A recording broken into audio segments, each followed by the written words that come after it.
भी मेरे को एक थोड़ा सा ऐसा डाउट सा एक क्वेश्चन आया। जैसे कि आपने थोड़ी देर पहले इनकम डिस्क्लोजर और इसकी बात करी थी। हम अक्सर ऐसा देखते हैं कि जैसे जो क्रेडिट कार्ड्स वाले लोग हैं, तो वो ऐसा होता है कि एक जने ने कार्ड ले लिया और सब उसी से ट्रांजैक्शन कर रहे हैं, और जब एंड ऑफ द ईयर आता है तो उसके पास नोटिस चला जाता है इनकम टैक्स के कि भाई आप दिखाओ कि इतनी इनकम आपके पास कहाँ से आई।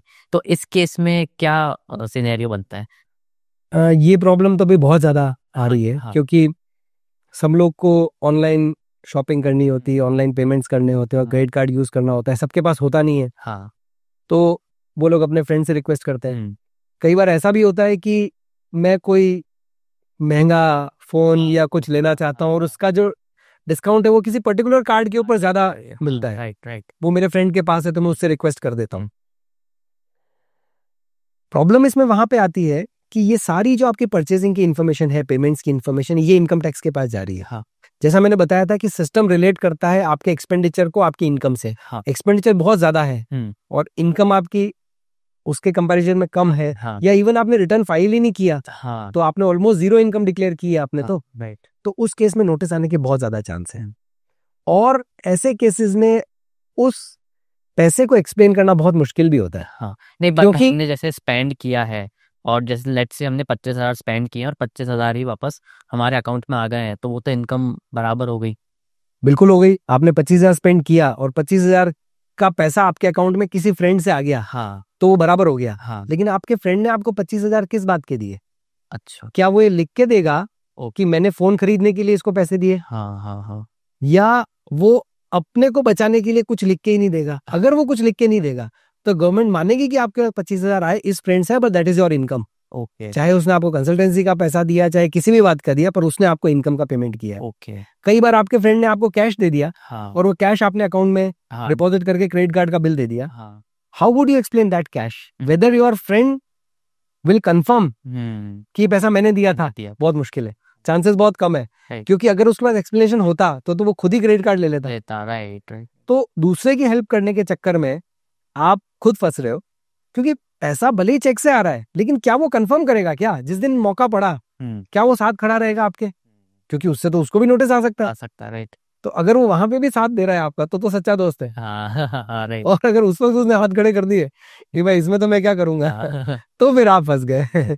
तो गवर्नमेंट तो उसको पकड़ेगी जिसका कार्ड है। आप बाद में ये नहीं कह सकते कि मुझे पता नहीं है पैसा कहाँ से आया, पैसा तो आपके अकाउंट में ही आया है। तो थोड़ा ध्यान रखने वाली बात है। दूसरों के, वो फ्लाइट में आता है ना कि दूसरों का हेल्प करने से पहले अपना ऑक्सीजन मास्क ढंग से पहन ले, तो वैसे वाली बात है कि अपने को अपनी सेफ्टी भी पहले देखनी है।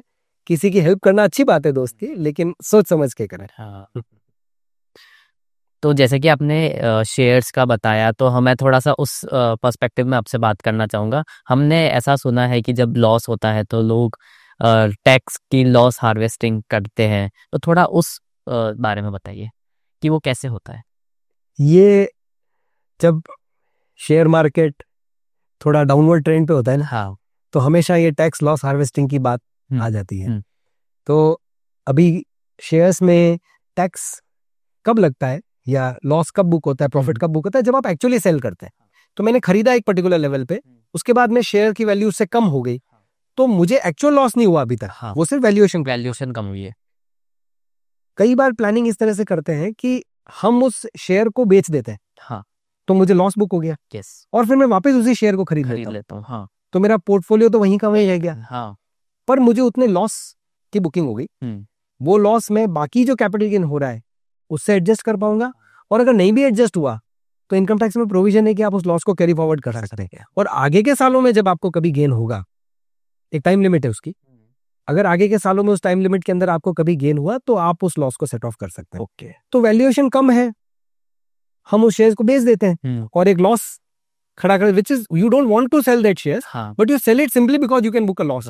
That is called tax loss harvesting. बहुत अच्छा कंसेप्ट है, कई लोग इसको यूज कर रहे हैं और उसका फायदा भी उठा रहे हैं।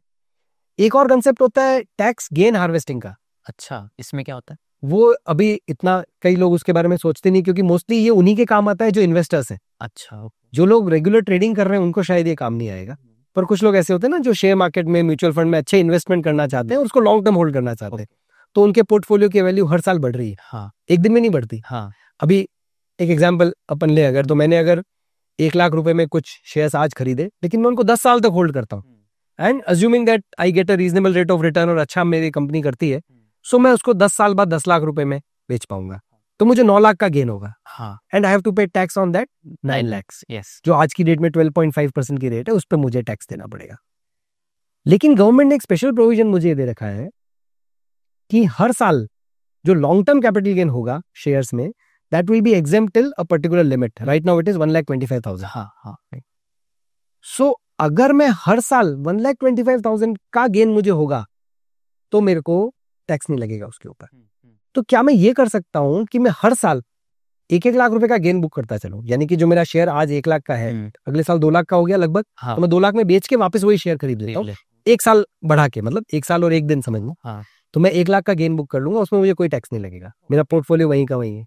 अगले साल वापस से 1 साल और 1 दिन में मैं वापस से ये काम कर लेता हूँ, उसके अगले साल वापस 1 साल और 1 दिन में ये काम कर लेता हूँ, तो 8-9 साल में हो सकता है मैं 8-9 लाख रुपए का गेन बुक कर लूं हर साल, जिसपे मैंने कोई टैक्स दिया नहीं, और 10वें साल जब मैं उसको सेल कर रहा हूँ तो मुझे बचे हुए लास्ट के 1 लाख रुपए, और वो भी मेरे लिए एग्जेम्प्ट हो जाएगा। राइट। सो आपका पोर्टफोलियो बड़ा है चाहे छोटा है, अगर आप इन्वेस्टर हैं, लॉन्ग टर्म इन्वेस्टर है, तो कोशिश ये होनी चाहिए कि हम, अभी 1.25 लाख की लिमिट है, तो एटलीस्ट 1.25 लाख रुपए तक का गेन तो हम हर साल लॉन्ग टर्म बुक कर लें, ताकि उतना अपने को टैक्स नहीं देना पड़ेगा, रिटर्न में शो कर देंगे, टैक्स लगेगा नहीं, पोर्टफोलियो वहीं का वहीं खड़ा है। So this is tax gain harvesting.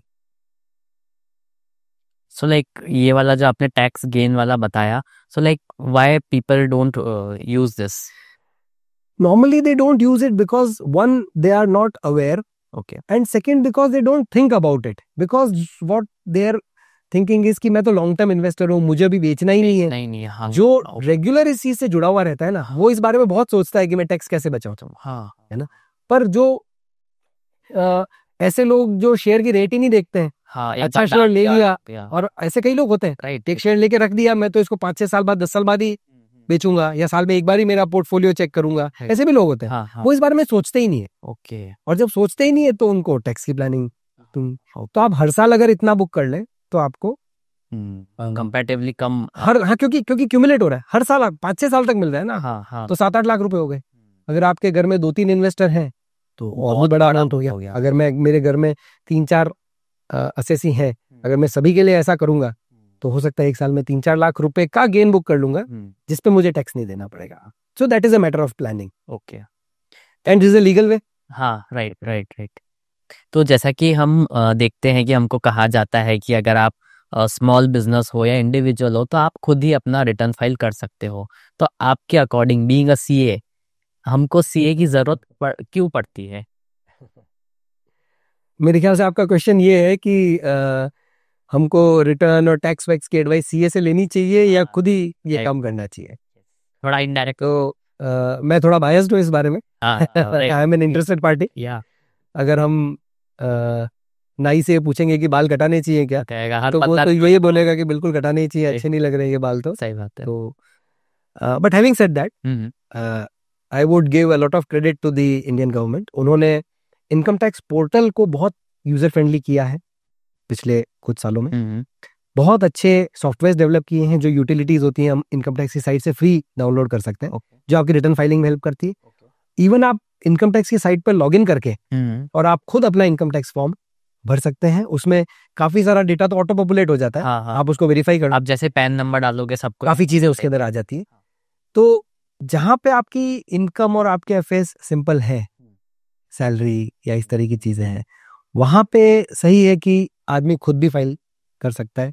और अगर आप थोड़ा सा भी नॉलेज रखते हैं और आप अपने जो आपको बेनिफिट्स मिलने चाहिए इनकम टैक्स में, इनकम तो सारी गवर्नमेंट बता देगी, लेकिन क्या आपके बेनिफिट्स भी बता देगी, वो आपको प्लान करना पड़ेगा कि कहाँ कहाँ आप डिडक्शन ले सकते हैं, कहाँ पे आप एग्जेम्पशन ले सकते हैं, क्या क्या। तो उतना पार्ट आप करें तो आप अपनी इनकम टैक्स रिटर्न खुद भी फाइल कर सकते हैं। बिजनेसेस के लिए मुझे लगता है कि इतनी सारी चीजें होती है, लॉ कभी भी सिंपल नहीं होता। बहुत सारे एलिमेंट्स होते हैं। क्या आपको कोई बेनिफिट मिल सकता है, या बेनिफिट को भी छोड़े, क्या आपकी ड्यूटी है कुछ चीज रिपोर्ट करने की। Income tax return is not just about your income, it is also about a lot of disclosures. Right. एक सिंपल एग्जाम्पल आपको बताता हूँ कि आप किसी कंपनी में डायरेक्टर हैं, तो आपको इनकम टैक्स रिटर्न में वो डिस्क्लोज करना पड़ेगा, चाहे वो इंडियन कंपनी हो चाहे फॉरेन कंपनी हो, कुछ भी आपको डिस्क्लोज करना पड़ेगा। अगर आप किसी जैसा मैंने पहले भी बताया था, अनलिस्टेड कंपनी में शेयर्स आपके पास हैं तो आपको डिस्क्लोज करना पड़ेगा। अगर आप वो डिस्क्लोजर नहीं कर रहे हैं क्योंकि आपको पता नहीं है, तो भी आप एक गलती कर रहे हैं। उस पे गवर्नमेंट चाहे तो इनकरेक्ट इन्फॉर्मेशन देने के लिए पेनल्टी लगा सकती है। ओके, लगेगी नहीं लगेगी वो अलग बात है, बट गवर्नमेंट लगा सकती है। अगर आपकी इनकम एक पर्टिकुलर लिमिट से ऊपर है तो आपको अपने सारे असेट्स एंड लायबिलिटीज रिटर्न में डिस्क्लोज करने होते हैं। अगर आपने वो शेड्यूल मिस कर दिया तो आप इनकरेक्ट इन्फॉर्मेशन दे रहे हैं गवर्नमेंट को, आप अधूरी इन्फॉर्मेशन दे रहे हैं, उसके रिपरकशंस हो सकते हैं।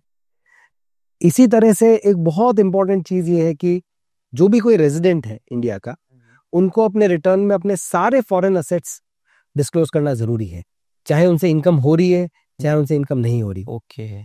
और अगर आपने उन असेट्स को डिस्क्लोज नहीं किया तो इनकम टैक्स एक्ट तो एक अलग है, लेकिन एक फॉरेन ब्लैक मनी एक्ट अलग है। अच्छा, आप उसमें कवर हो सकते हैं simply because you have not disclose those items in your income tax return. उन पे टैक्स लगेगा, पेनल्टी लगेगी या नहीं, वो अलग बात है, बट आप उस एक्ट में कवर हो सकते हैं। और बहुत सारे नोटिस इस बात के लिए आ रहे हैं कि हमने हमारे फॉरेन असेट्स को रिटर्न में डिस्क्लोज नहीं किया। तो जहां पे थोड़ा सा भी कुछ अपने ऐसा है तो वी शुड बी अवेयर, और किसी एक्सपर्ट से राय ले लेना हमेशा ज्यादा अच्छा लगता है। Good advice, professional advice is never costly. आप आज थोड़ा पैसा देते पर लॉन्ग टर्म में आपको उसका फायदा काफी मिलता है। तो मेरा सजेशन ये है कि जहां पे आपकी इनकम एक पर्टिकुलर लिमिट से ऊपर जा रही है, जहां पे कॉम्प्लिकेशंस बढ़ रहे हैं, जहां पे कैपिटल गेन्स हैं, वहां पे आप सही रिटर्न भर सकें, सही टैक्स दे सकें और सही डिस्क्लोजर्स भी कर सकें, इसके लिए किसी प्रोफेशनल से राय लेना अच्छा रहता है। ये मेरी राय है इसके अंदर। ओके।